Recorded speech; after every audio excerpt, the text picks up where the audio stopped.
গল্প wrong number. রং নাম্বারে call এসেছিল গতকাল রাত প্রায় 12টার দিকে। আমি ভেবেছিলাম আমার বেস্ট ফ্রেন্ডই হবে, তাই রিসিভ করে বেশ কিছুক্ষণ বকবক করছিলাম। হঠাৎ খেয়াল করলাম গত 30 মিনিটে তো ফোনের ওপাশ থেকে কোনো কথাই আসছে না। স্ক্রিন চেক করলাম, ফোন চলমান, কিন্তু শব্দ নেই। দ্বিতীয়বার ফোন কানে নিতেই একটা অদ্ভুত শব্দ পেলাম, নিঃশ্বাসের শব্দ। কিন্তু তার 5টা মানুষের নিঃশ্বাস নয়, কেমন যেন মাদকীয় আফিম ঘোরের মতো। আমি ধীরে ধীরে তলিয়ে যেতে লাগলাম। যত শুনছিলাম আমার মন বলছিল আরেকটু আরেকটু। হঠাৎ কল কেটে গেল, কিন্তু আমার মোহ তখনও কাটেনি। 5 থেকে 7 মিনিট পর হোয়াটসঅ্যাপ নোটিফিকেশনে আমি চমকে উঠলাম। একই নাম্বার থেকে মেসেজ, একবার বারান্দায় এসো যান। আমার সার্দিরা বেয়ে শীতল একটা শিহরণ নেমে এলো। অচেনা কোনো টানে আমি বারান্দার দিকে হাঁটতেই যাচ্ছিলাম। হঠাৎ নিজেকে থামালাম।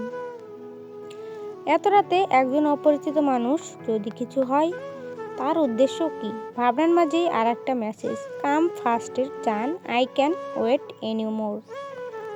এবার নিজেকে ধরে রাখতে পারলাম না। গলার ওড়না মাথায় দিয়ে ধীরে ধীরে বারান্দার দরজা খুললাম। কনকনে ঠান্ডা। আমি দাঁড়িয়ে রইলাম প্রায় 7 মিনিট। কেউ নেই, চারদিকে অন্ধকার। হঠাৎ কুকুর ডাকার শব্দে নিচে তাকাতেই দেখি ল্যাম্পপোস্টের পাশে দাঁড়িয়ে একজন পুরুষ, পুরোপুরি কালো পোশাকে ঢাকা, কালো হুডি, কালো প্যান্ট, কালো মাস্ক। তার চোখ জোড়া যেন সরাসরি আমার দিকেই। ভয়ে ধরে রুমে ঢুকে দরজা লাগিয়ে দিলাম। দ্রুত শ্বাস ফেলছি আর নিজেকে শান্ত করার চেষ্টা করছি। ক্লাম ডাউন স্নেহা, কিছু হয়নি, সব ঠিক আছে। প্রথম কাজটা নাম্বারটা ব্লক করতে হবে। কিন্তু মেসেজের ঠিক আগে নোটিফিকেশন এলো, ডোন্ট দিস মিস্টেক যান, নয়তো এরপর বেডরুমে এসে দেখা করব। রাগে গলা শুকিয়ে গেল। আমি পাল্টা মেসেজ দিতে চাইলাম, দেখি তো কে, সেই বাপের বেটা। কিন্তু কিবোর্ডই কাজ করছিল না। ওর চ্যাট বক্সে আমি লিখতে পারছিলাম না।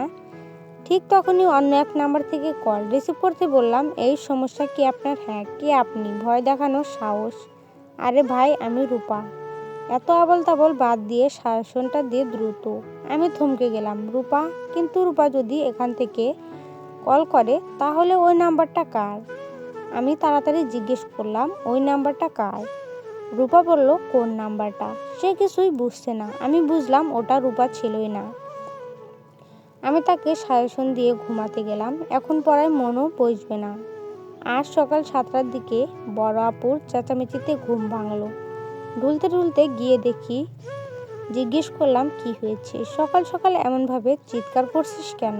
কিন্তু আপু কোনো উত্তর দিল না। ওর দৃষ্টি তখনও বাড়ির বাইরে রাখা ফুলের টবগুলোর দিকে। আমি বিস্ময়ে হাঁ হয়ে গেলাম। আমাদের বাগানের ফুল গাছ আছে ঠিকই, কিন্তু এতগুলো তো কখনোই নয়। এখানে অন্তত 200 ফুলের টব সাজানো। ঠিক তখনই ভেতর থেকে দুলাভাই চেঁচিয়ে উঠলেন, এই সাদিয়া, আমার কালো শার্টটা কই? আপু হুড়মুড় করে ভেতরে দৌড়ে গেল। আমার অবাক হওয়ার সময় তখনও শেষ হয়নি। হঠাৎ একজন ডেলিভারি ম্যান এসে সামনে দাঁড়িয়ে বললেন, ম্যাম, আপনার নাম কি স্নেহা? আমি হ্যাঁ বলতেই তিনি আমার হাতে একটা ফ্লাওয়ার বুকে দিয়ে চলে গেলেন। আমি থমকে দাঁড়ালাম। পুরো বুকে ভর্তি কালো গোলাপ, মাঝখানে গুজে দেওয়া একটি চিরকুট। চলবে? নেক্সট পার্টের জন্য কমেন্ট করবেন।